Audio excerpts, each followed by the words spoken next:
امروز میخوایم راجع به ADHD صحبت کنیم. پدیده‌ای که این روزا زیاد راجبش میشنویم. ببینیم ADHD چه تأثیری میذاره روی افرادی که اونو دارن و مغزشون چه تغییرات و چه تفاوت‌هایی میکنه با افرادی که دچار ADHD نیستن.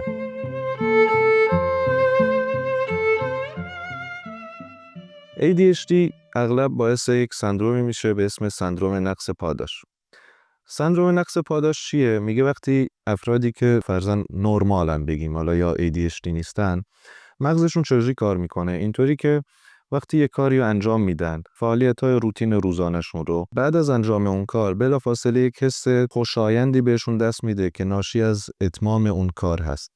و این حس خوشایند یا لذت که ناشی از دوپامینه باعث میشه که فرد انگیزه بگیره که هر بار و سری بعد مثلا فردا هم اون کار رو دوباره انجام بده، یه مقدار دیگه پیش ببره کارو و دوباره اون حس خوب رو تجربه کنه و همین حسای خوب باعث میشه که هی فرد مدام اون پیگیر اون کارش باشه تا اونو بالاخره به اتمام میرسونه.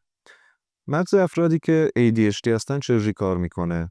اینطوریه که موقع انجام یه کار معمولی و روتین روزانه، مغزشون این دوپامینه رو ترشح نمیکنه و نتیجتا انگیزه ای نمیگیرن که اون کار رو به اتمام برسونن یا فردا دوباره یه تایمی بذارن و اونو انجامش بدن، چون انگیزه ای ندارن، حس خوبی رو تجربه نمیکنن که برآمده باشه از اتمام و به انجام رسوندن اون کار. همینه که سیستم پاداش مغزی این افراد که به دوپامین میگیم انتقال دهنده عصبی پاداش، مانند افرادی که ADHD نیستن کار نمیکنه و در پی انجام کاراشون به اونا پاداش نمیده.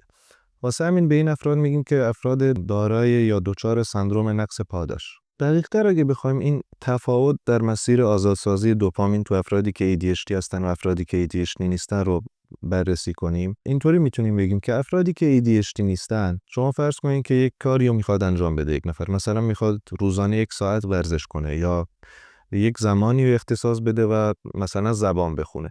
این فرد میاد یک ساعت رو اختصاص میده و زبان مطالعه میکنه. بعد اینکه اون 1 ساعتش تموم شد و این حسه اومد که من 1 ساعت امروزمو تونستم وقت بذارم و مطالعه کنم، یه حس خوب و یک حس لذتی به فرد انتقال داده میشه از طریق مغزش. این حس خوبه باعث میشه که فرد دوباره فردا هم 1 ساعت وقت بذاره و دوباره مطالعه کنه و انگیزه بگیره در پی کسب دوباره و دوباره اون حس خوب. این انگیزه باعث میشه که هی فرد پیش بره و بتونه بیشتر تمرکز کنه. فردا هم باز 1 ساعت وقت بذاره، فرداش دوباره 1 ساعت دیگه وقت بذاره و متمرکز بمونه روی انجام یک کاری که باعث میشه اون حس خوب بهش دست بده. و تمرکز چی به بار میاره وقتی که فرد این کار رو طی روزهای متوالی تکرار میکنه؟ منجر به یادگیری میشه. دوباره که یادگیری اتفاق میفته، دوباره مغز اون حس خوب و دوپامینه رو ترشح میکنه و فرد دوباره انگیزه میگیره که اون کار رو انجام بده. پس وقتی میگیم که دوپامین یا انجام یک کاری، این همراه میشه با انگیزه بیشتر، همراه میشه با تمرکز، همراه میشه به یادگیری و همه اینا با هم میان.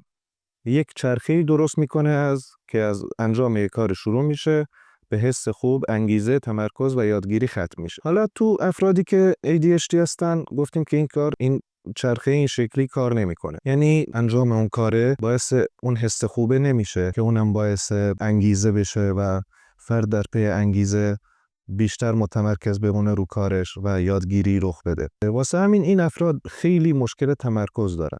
نمیتونن خیلی روی کاری متمرکز بمونن و مدام از روی کاری میپرن روی کار دیگه، مدام پرش فکر دارن، فکرشون از یک چیزی مدام میره روی یک مسئله دیگه‌ای و به شدت آدمایی هستن که شکایت دارن از اینکه دچار حواس پرتی هستن. برای اینکه این مسئله ملموس‌تر باشه و بهتر جا بیفته، فرض کنیم که مغز آدم یک خودرویه، یک ماشینیه و دوپامینی که باعث انجام کارا میشه اون پدال گاز اون خودرو است. هر چه بیشتر پدال گاز رو فشار بدیم طبیعتا خودرو سریعتر حرکت میکنه و به سمت مقصدی که ما میخوایم میرسه. پدال گاز رو بیشتر فشار دادن به معنی گفتیم اگه پدال گاز دوپامین باشه به معنی دوپامین بیشتره، به معنی انگیزه بیشتره، گفتیم اینا با هم میان، به معنی تمرکز کردن و یادگیری بیشتره.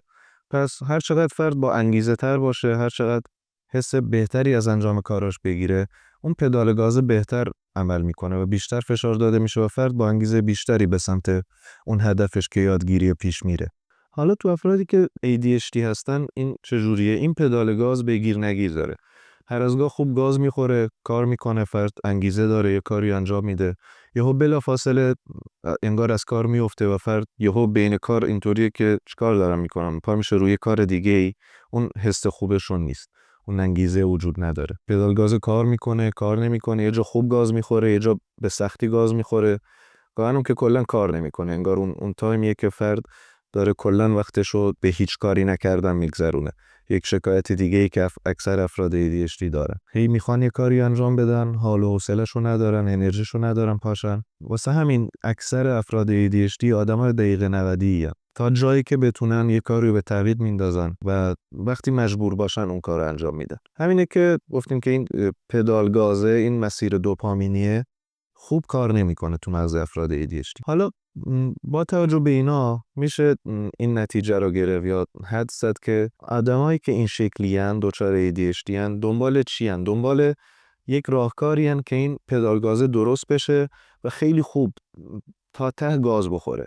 این کیه؟ وقتی که فرد به دنبال کسب سریع و شدید دوپامین، یعنی توی یک تایم کوتاه بتونه حجم زیادی از دوپامین رو کسب کنه. ما توی ویدیوی راجع به این صحبت کردیم که راههایی که میشه فرد سریع دوپامین کسب کنه راههای معمولا پر ریسک و اعتیاد آوریه. رفتاری مانند مصرف مواد یا الکل یا پورن یا خود ارضایی یا قمار یا رفتار این شکلی معمولا باعث میشه که فرد در مدت کوتاهی بتونه حجم زیادی از دوپامین رو وارد مغزش کنه و خیلی لذت ببره. پس افرادی که ADHD هستن بیشتر تو معرض اعتیاد قرار دارن و در خطر بیشتری هستن نسبت به افرادی که ADHD نیستن. 2 نکته خیلی مهمه که اینجا باید بهش اشاره بکنم. یکی این که حواسمون باشه با شنیدن چند تا ویژگی راجع به ADHD یا دیدن ویدیو سریع نتیجه نگیریم که ما هم ADHD داریم و بگردیم دنبال نشونه‌هاش که تو خودمون و بعدم به این نتیجه برسیم که آره ما هم ADHD داریم. طبیعتاً تشخیص این قضیه به عهده یک متخصص روانه. چون خیلی وقتا شما فرض کنید که آدم که هی میخواد یه کاری انجام بده ولی اون کار رو انجام نمیده. بعد یه همچین ویدیویی میبینه و سریع نتیجه میگیره که من ADHD دارم. در حالی که اون هیچ کاری نکردن میتونه ناشی از اضطراب باشه، ناشی از اهمالکاری باشه، ناشی از کمالگرایی باشه و ناشی از خیلی از فاکتورهای دیگه باشه. فقط ADHD نیست که باعث همچین قضیه میشه. پس این مسئله مهمیه. مسئله بعدی اینه که ما وقتی راجع به ویژگی‌های روانی صحبت میکنیم مثل همین ADHD، مثل اضطراب یا هر چیز دیگه‌ای، حالت 0 و 1 نداره. اینطوری نیست که فرد یا ADHD داره یا نداره یا افسردگی داره یا نداره. این روی یک طیفی قرار داره. یه طیفی که یک سرش از یک فرد بدون ADHD هست، اون سر طیف. بعد این میاد فردی که ADHD خفیفی داره، متوسط داره و فردی که اختلال روانی ADHD داره و نیاز به بستری شدن و تحت مراقبت و دارو داره. پس اینم یک نکته‌ایه که حائز اهمیت هست تو این مبحث. یکم راجع به اسم ADHD توضیح بدین که ADHD مخفف چیه؟ ADHD مخفف Attention Deficit Hyperactivity Disorder هستش. به معنی اختلال نقص توجه و بیش‌فعالی. گفتیم که این افراد چون حس خوبی رو تجربه نمی‌کنن که و در پی اون انگیزه‌ای ندارن و در پی اون نمیتونن به خوبی روی یک مبحثی تمرکز کنن و هی تمرکزشون از یک مسئله به یک مسئله دیگه‌ای برداشته میشه، باعث میشه که نتونن کامل توجهشون رو به یک مبحثی، به یک فعالیتی متمرکز کنن. هی میپرن از این ور به اون ور. و همینه که به اونا میگن اختلال نقص توجه. این باعث چی میشه؟ باعث این میشه که فردی که مثلا داره یک کتابی میخونه، بلافاصله حواسش پر میشه میره تو گوشیش، بلافاصله پا میشه میره یخچالو باز میکنه، میره به یکی زنگ میزنه و این آدم انگار داره هی فعالیت‌های زیادی رو تو یک مدت کوتاهی انجام میده و یک حالت بیش‌فعالی یا ترجمه بهتر بگیم فزون کنشی میگیره. به خصوص این قسمت دومش بیش‌فعالی تو بچه‌ها خیلی مشهوره، چون اینم بگیم که ADHD یک اختلال مختص بچه‌ها بوده و همین سال اخیره که داریم راجع به ADHD بزرگسالم صحبت میکنیم که آدم بزرگسالم میتونن نشانگان ADHD رو به یک طریقی نشون بدن که اون طریق اصلی بیش‌فعالی نیست و حواس پرتی و متمرکز نبودنه. برای بهبود یا درمانش چیکار میتونیم بکنیم؟ خب طبیعتاً مراجعه به یک متخصص روان اولویت است برای هر کسی. اما اگه اونقدر شدید نیست این قضیه و فرد میخواد خودش یک بهبودی ایجاد کنه، میتونه با تلاش و انجام یک سری کارا دوباره اون مسیر مغزیش رو اصطلاحاً سیم کشی بکنه. با چه فعالیتایی؟ مثلا اینکه اگه فرد داره وقت زیادی رو تو اینستاگرام میگذرونه و یک مسئولیتی داره مانند مطالعه، بیاد با خودش اینطوری برنامه‌ریزی بکنه که اول 1 ساعت مطالعه رو انجام بده و بعد 1 ساعت مثلا فضای مجازی یا اینستاگرام استفاده کنه. وقتی چند روز پشت سر هم، 1 هفته، 10 روز، 2 هفته فرد این کار رو انجام میده، مغزش کم کم عادت میکنه که بعد از مطالعه قرار یک دوپامینی از طریق اینستاگرام بیاد. مغز نمیتونه اینا رو به اون صورت تفکیک کنه که من وقتی 2 هفته 3 هفته فرد داره خودش رو مجبور میکنه این کارو بکنه، مغز نمیتونه اینو اینطوری تفکیک کنه که من میتونم دوپامینه رو اول بگیرم بعد برم مطالعه رو انجام بدم. یاد میگیره که اگه مطالعه رو انجام بده بعدش 1 ساعت دوپامین از طریق فضای مجازی بهش میاد. همین باعث میشه که فرد بتونه تمرکز کنه رو اون 1 ساعت مطالعهش و بعد 1 ساعت کاری که بهش حس خوبی میده رو انجام بده. یعنی اینا رو با هم هماهنگ کنه، اینا رو با هم همزمان کنه. مورد بعدی میتونه بین کاراش وقتی یک فعالیتی رو داره انجام میده، لابلای کارش یک فعالیت لذت بخشی، مثلا یک موزیک خوشایندی که مزاحم کارش نباشه مثلا، اینو اضافه کنه و حین انجام کارش اون دوپامینه رو از یک راه دیگه ای تامین کنه. اینطوری باز مغز بعد یه مدتی عادت میکنه، یعنی یاد میگیره که من حین انجام فرضاً مطالعه داره دوپامینی بهم میاد. برام مهم نیست از مطالعه میادی از چی، میدونم که موقعی که دارم مطالعه میکنم این اتفاق میفته. همینه که باعث میشه که فرد اون حس خوبه که میاد بتونه تمرکز کنه رو اون کاری که داره انجام میده. یا میتونه مثلا یک فعالیت دیگه ای که انجام میده اینه که مثلا اگه میخواد ورزش کنه ولی حوصله‌شو نداره، یه ورزشی رو انتخاب کنه که یک هیجانی داره، یعنی بیشتر یک حالت بازی داره مثلا. این باعث میشه که یک از اون بازی بودنه، از اون هیجان داشتن، یک حس خوب دوپامینی بیاد و در کنار اون فرد یه ورزشی هم داره انجام میده و به هدفش که مثلا کاهش وزنه دست پیدا میکنه. از طریق این راه‌ها میشه فرد دوباره اون مسیر مغزیش رو سیم کشی کنه و چرخه دوپامینش رو درست کنه دوباره. یه نکته جالبی هم باید بهش اشاره بکنیم، اینکه ADHD یک مجموعه نشانه‌های کاملا مختل کننده نیست. یعنی فردی که فرضاً یک ADHD خفیفی داره، به دلیل اینکه به چیزهای مختلف فکر میکنه، مدام از یک فکری میره روی یک فکر دیگه‌ای و اصطلاحاً این افراد داره سبک تفکر واگرا هستن، یعنی به چیزهای پراکنده‌ای میتونن تو همزمان فکر کنن یا پشت سر هم فکر کنن. معمولاً میتونن یک ارتباطاتی رو پیدا کنن بین چیزهایی که برای فردی که ADHD نداره نامربوطه. میتونه یک چیزی رو به یک چیزی ربط بده و خب ما میدونیم خلاقیت همینه. برای همین خیلی‌ها بر این باورن که افرادی که کارآفرینن یا افرادی که مخترعن تا یه حدی بیشترشون ADHD بودن که تونستن چیزایی که اصلاً به نظر نمیاد که میتونن به هم دیگه ارتباط داشته باشن، تو اونا یک ارتباطی پیدا کردن و اونا رو به هم ربط دادن و یک وسیله‌ای ساختن یا یک ایده‌ای داشتن و اونو عملی کردن. پس اینطوری نیست که بگیم مثلا این ویژگی یک ویژگیه که کلاً برای یک فردی یک اختلال عملکرد ایجاد میکنه یا زندگیشو از اون حالت نرمالش خارج میکنه.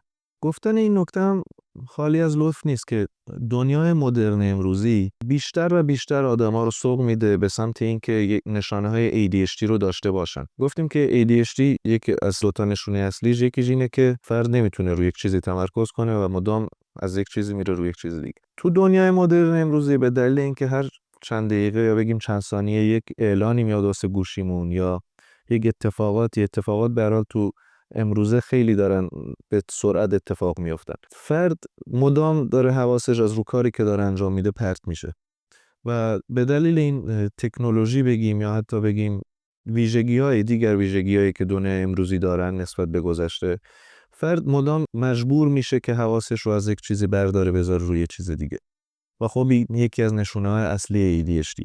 برای همین الان متخصصین روان خیلی با احتیاط بیشتر و سختگیرانه‌تر یک تشخیص ADHD رو میذارن روی یک نفری. وقتی فرد خیلی شدید اون نشونه ها رو داشته باشه تشخیص ADHD میگیره و در پی اون براش دارو تجویز میشه یا هر چیز دیگه‌ای.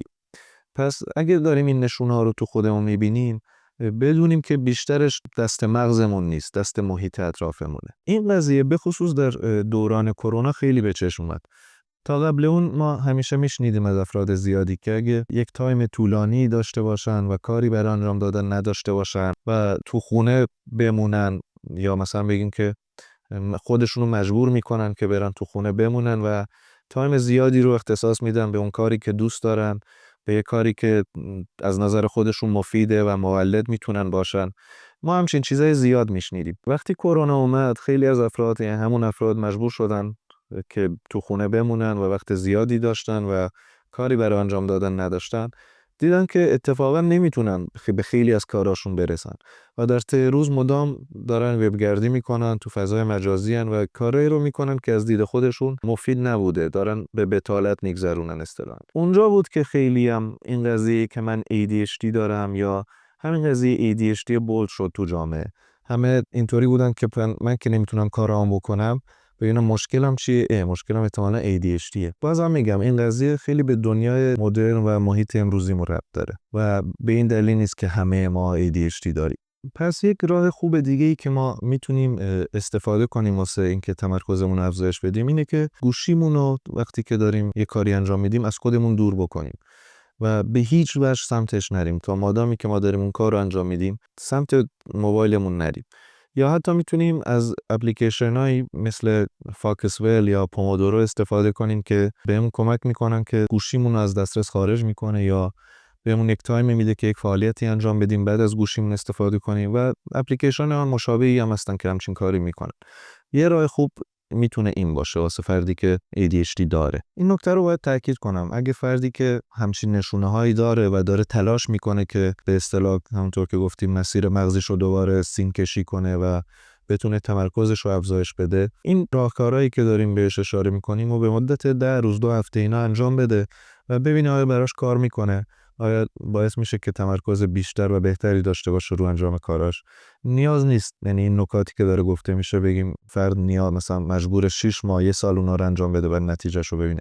اگه قرار باشه کار کنه طی همون 2 هفته 3 هفته کار میکنه. این یک نکته مهمیه که باید گفته بشه حتما. و فرد که داره همچین ویدیویی میبینه، ویدیوهای مشابهی از یک جایی داره اطلاعاتی به دست میاره، اینا رو باید بدونه. نه فقط راجع به ADHD، راجع به اضطراب اگه داره فرد باید طی 2 هفته 3 هفته نتیجهش رو ببینه اگه داره یه کاری انجام میده، یا وقتی یک افسردگی داره یا استرس داره یا هر چیز دیگه ای که فرد در پی تغییرش هست. مسئله بعدی که مهمه و باید بهش اشاره بشه راجع به افراد ADHD تو از جنبه روابطشون است. این افراد به دلیل اینکه نمیتونن گفتیم خیلی تمرکز کنن و دوچار حواس پرتیان، اغلب باعث میشه که موضوعات و مناسبت‌ها رو به خیلی به راحتی فراموش کنن. می‌بینی امروز یادشه که مثلا باید عصر کاری انجام بده ولی عصر یادش میره. مدام یه چیزی یادش میاد یادش میره و خیلی باعث فراموشی میشه. و این افراد تو رابطه وقتی با یک نفر در ارتباطن، این قضیه میتونه براشون مشکل درست کنه. مثلا وقتی یک مناسبتی یادش میره میتونه از سمت پارتنرش اینطوری تعبیر بشه که فرد به اون رابطه علاقه ای نداره یا اون فرد براش مهم نیست، واسه همین کارهایی که بهش گفته میشه یا حرفایی که بهش گفته میشه رو خیلی به راحتی یادش میره و فراموش میکنه. همچنین گفتیم که افرادی که ADHD دارن بیشتر در معرض رفتارهای پر ریسک و اعتیادآور قرار داره. فرد برای اینکه دوپامین رو به دست بیاره دست به رفتارهایی میزنه که سریعا اون دوپامین رو بهش میده. انجام رابطه‌های جنسی که موقعیتی هن، یعنی فردی که مثلا احساس میکنه یک موقعیتی پیش اومده که میتونه رابطه جنسی داشته باشه، اگه فرد ADHD داشته باشه خیلی بیشتر متمایل به انجام این کار. و خب طبیعتا وقتی توی یک رابطه‌ای قرار داره و از یه ور دیگه یک موقعیت همچین رابطه‌ای براش پیش اومده و دست به انجام اون کار میزنه، براش دردسر درست میشه. یا میبینی مثلا تو اون موقعیتی انجام رابطه جنسی که براش پیش اومده از وسایل پیشگیری و محافظت کننده استفاده نمیکنه و اصطلاحاً سکس محافظت نشده داره، چون به دنبال اینه که سریع اون رفتارا رو انجام بده و کسب دوپامین بکنه. یا یه چیز روتین‌تر و رایج‌تر این که این افراد حتی تو رابطه هم خیلی بیشتر تمایل دارن که پر نگاه کنن و خود ارضایی داشته باشن، که باز اینم میتونه از سمت پارتنرشون اینطوری تعبیر بشه که برای اون فردی که ADHD داره پارتنرش میتونه این احساس رو داشته باشه که جذاب نیست یا فرد به انجام رابطه جنسی با اون فرد علاقه‌ای نداره و همچین داستانایی.